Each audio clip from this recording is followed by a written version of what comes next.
Well, thank you very much, Yusuf. As the next speaker, am Bret Lizundia. I'm a structural engineer in San Francisco, and I'll be giving you a short overview of what we found as part of the EERI Reconnaissance team. We have already released a series of briefing videos a couple of weeks ago that the team members put together. They're available for free. They're on EERI's website. I'd encourage you, for those of you who want more information about a bunch of interesting topics, I think the scale and the scope of those videos is somewhat unprecedented, so hopefully you'll take the opportunity to take a look. We're lucky to have two of our team members here besides myself today, Judy and Courtney, so I won't be talking about healthcare or social, psychological, and cultural factors because they will, and then Yusuf gave a great overview of seismology and landslide issues, so I'll pass on that as well today. But there's plenty left to talk about. First, though, I want to give you a sense of kind of the approach and the methodology that our team took in tackling this big event. The first thing we did was the smartest thing of all, which was to partner with the National Society for Earthquake Technology in Nepal. It goes by the name NSET.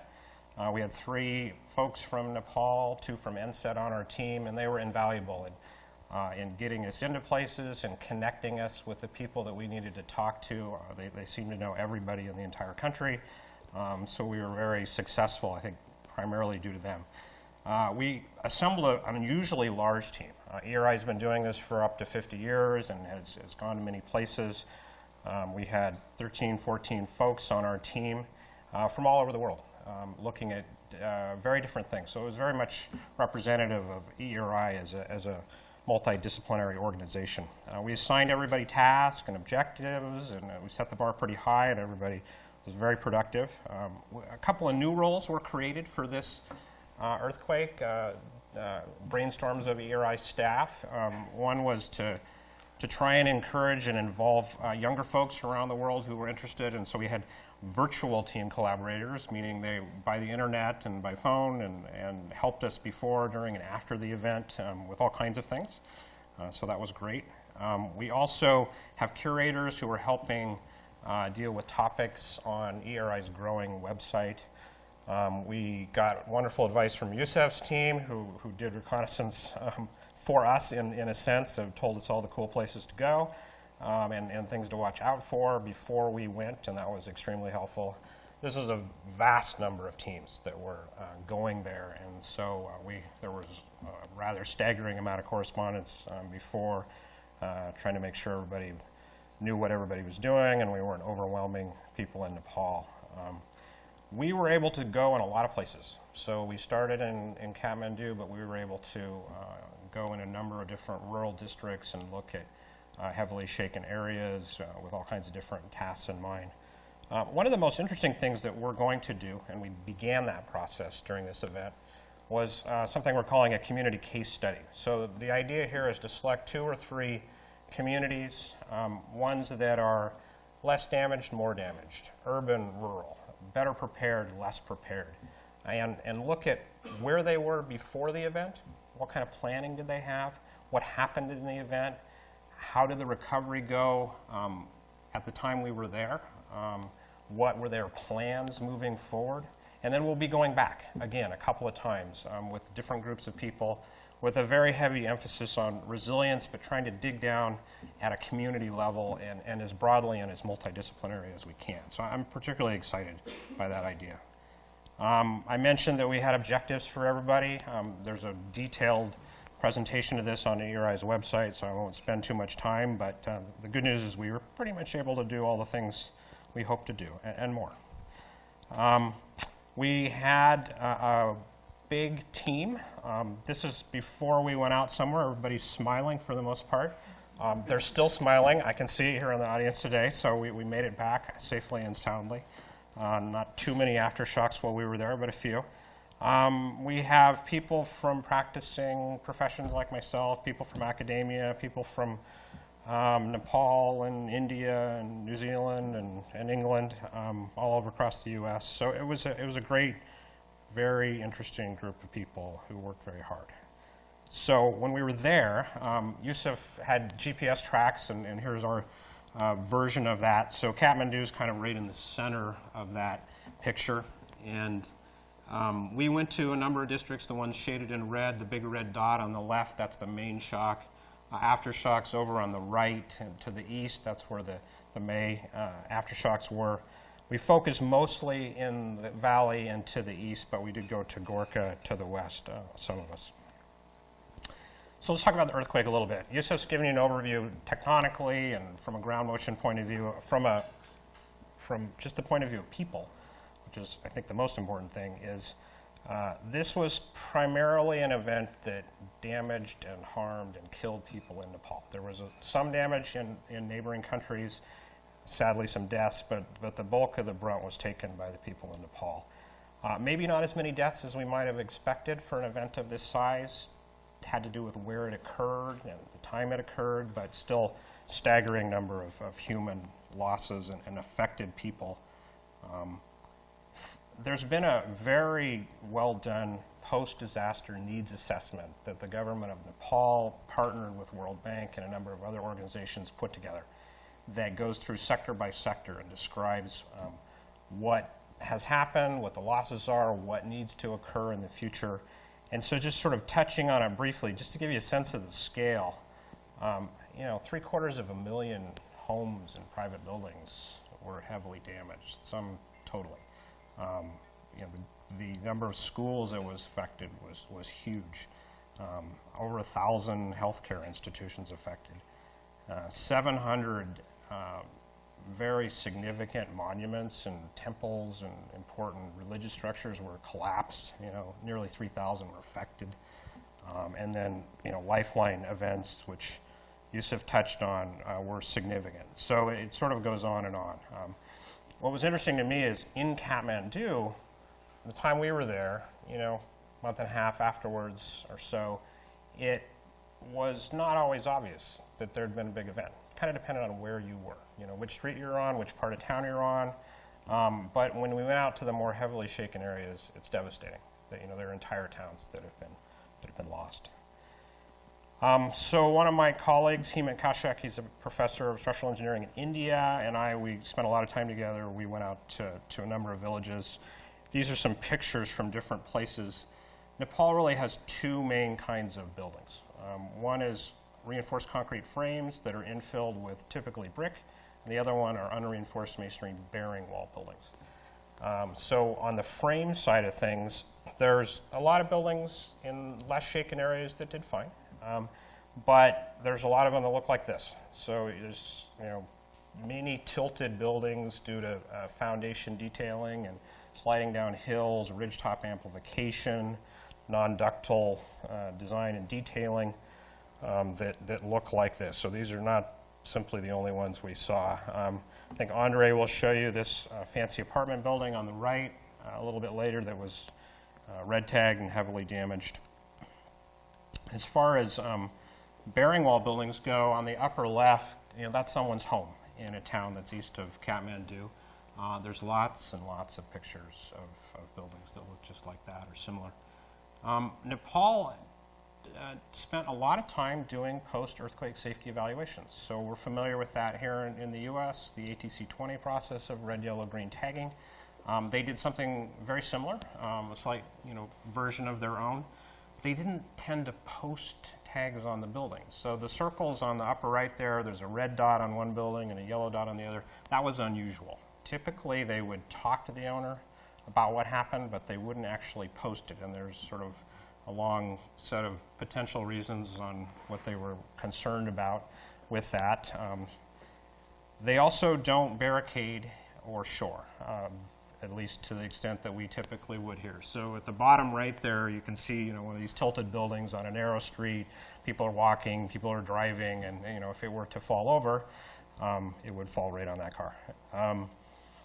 One of the success stories is the bottom picture on the left there. That's a retrofitted school. So in about the year 2000, a group of NGOs, there's some people in the audience here who were involved in that from GHI and other partner organizations in Nepal, began the process of retrofitting buildings. So this building here, you can perhaps see subtle banding of vertical and horizontal bands. That's concrete overlay. It's on the outside, it's on the inside, there's ties through. There's been about 250 buildings in Nepal that have been done with similar techniques, and they did very well. So it's quite a success story. They not only, provided the strengthening of the buildings, they trained masons. There was transfer to try and build enthusiasm and knowledge in the community. And we met a number of the people who did that, and they're very proud of it, and they've become advocates for improved mitigation efforts in their communities, and they're sort of sought-after speakers now. So in terms of findings there, infill buildings tended to do more poorly the less engineered they were. Ones that were on steep slopes, didn't do well. There's lots of geometric irregularities, not surprisingly, soft stories and re-entrant corners. They have seismic codes. They've had them since the mid-1990s. They're often, at least probably typically, not following them. So we saw lots of examples of non-ductile concrete detailing, and that contributed to damage. On the bearing wall side, they tended to do worse than the frames. So the most devastation tended to occur from the stone and brick bearing wall buildings. It's the kind of mechanisms we've seen in earthquake after earthquake, maybe not to this scale, but certainly no real new kinds of mechanisms. As far as USF, gave us a great overview of geosciences, I wanted to mention one thing, though. We had a team member from New Zealand whose focus for the last few years has been helping Christchurch recover from its big earthquake and identifying which homes are safe and which ones aren't underneath the steep slope south of Christchurch. And so of particular interest to me was to improve our ability to advise people about how far away they need to be from potential landslides. We have ATC 20, our guidance in there isn't all that specific. We hope to do better. And so when we were there, this is a village that we visited. It's a few kilometers away from Chitara, a rural district. That slope buried a village. The girl in the bottom right was buried. Fortunately, she was saved and pulled out. Her mother there was in another village, so she was not killed, but the rest of their family was. They relocated the village in the distance there, and so Jan and I stood on the top of that hill and wondered, is that relocated village safe? And the good news is that he pointed out there's actually a long set of information that's available around the world that has tackled this very topic, and so he was able to point to me exactly why that particular village would be safe and what would happen. So we hope in our future report to be able to share that kind of advice. One of our Nepal members is an expert in emergency response, and that's sort of his mission with NSET. And one of the things I found particularly illuminating and a little disturbing is that in terms of search and rescue efforts, what this slide shows is that the community itself, the first responder of extricating somebody, was successful in bringing 18,000 people back out alive. International search and rescue efforts and all the money and time and effort that's been spent on that brought out 19. So the scale difference is kind of incredible.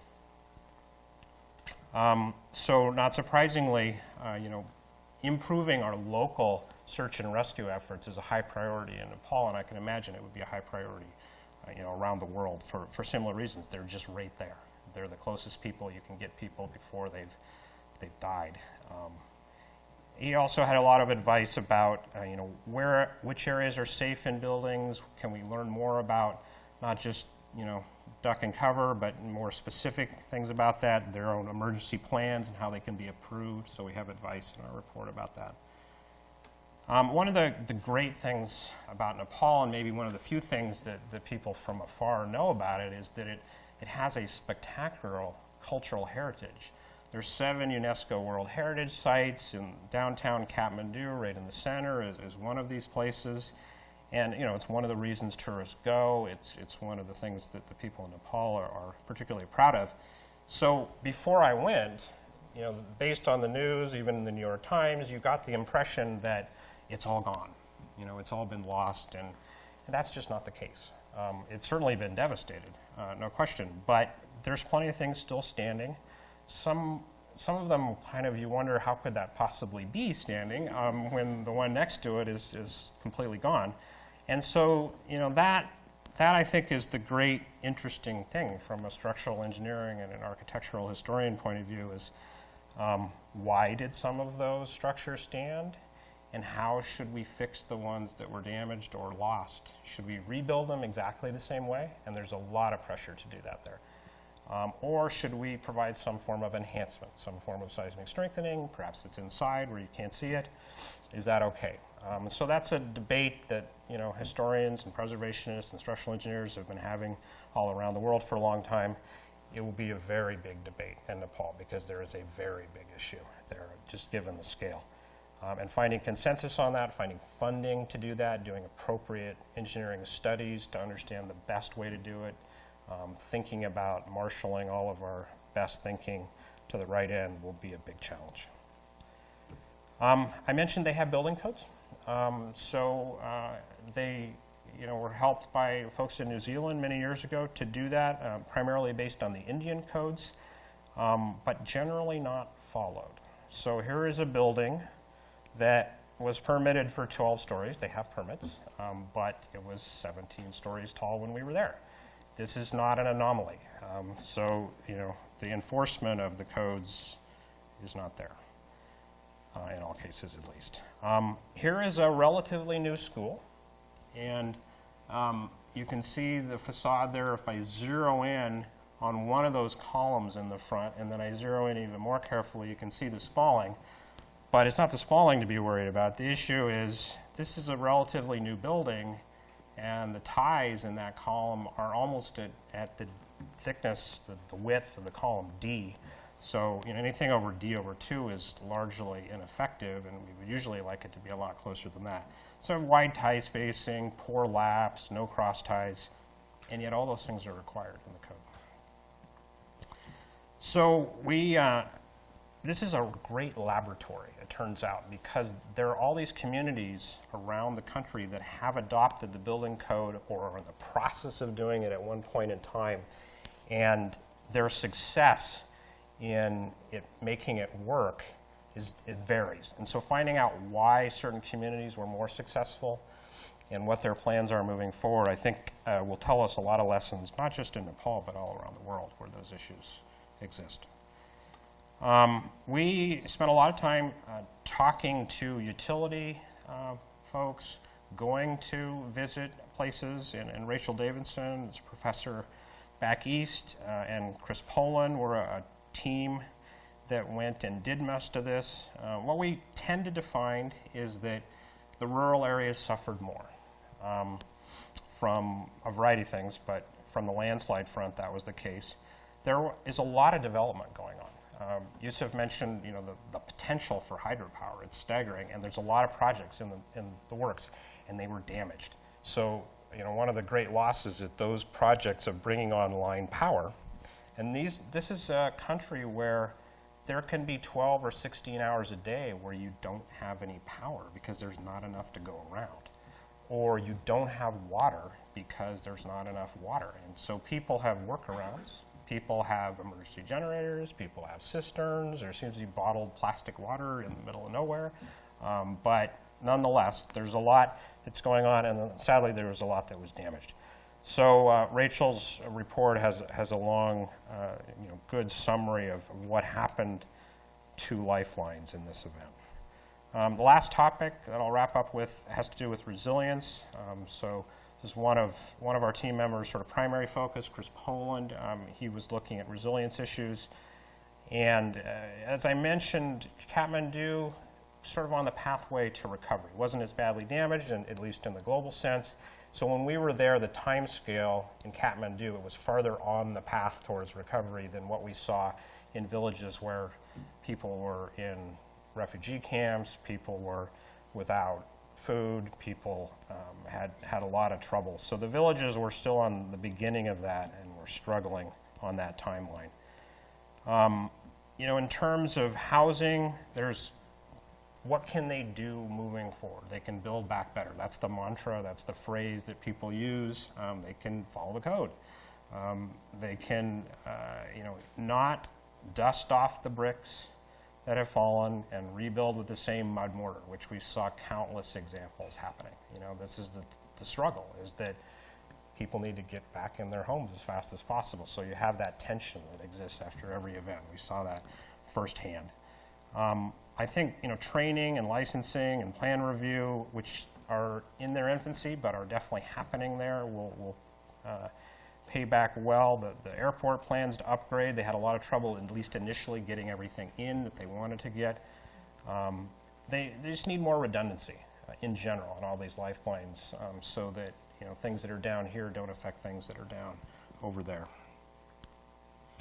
I think there's implications all around the world, certainly here in the U.S. And Chris's points were that we want to start with saving lives, and then we want to get emergency access, beginning the process of following the code and picking codes that aim for performance-based design, and just being in general more redundant, more robust, more resilient affects all of us. I think we want to take advantage, though, of what the kind of lessons we learned there, and I think Judy will probably mention a little bit about there's a lot of good things they were doing, say, in hospitals that can teach us as well. So lots of people to thank, no way to do it in short. Heidi Tremaine's in the audience here. She was our project manager. She was invaluable and on flagging and her help, as was everybody at EERI who helps her.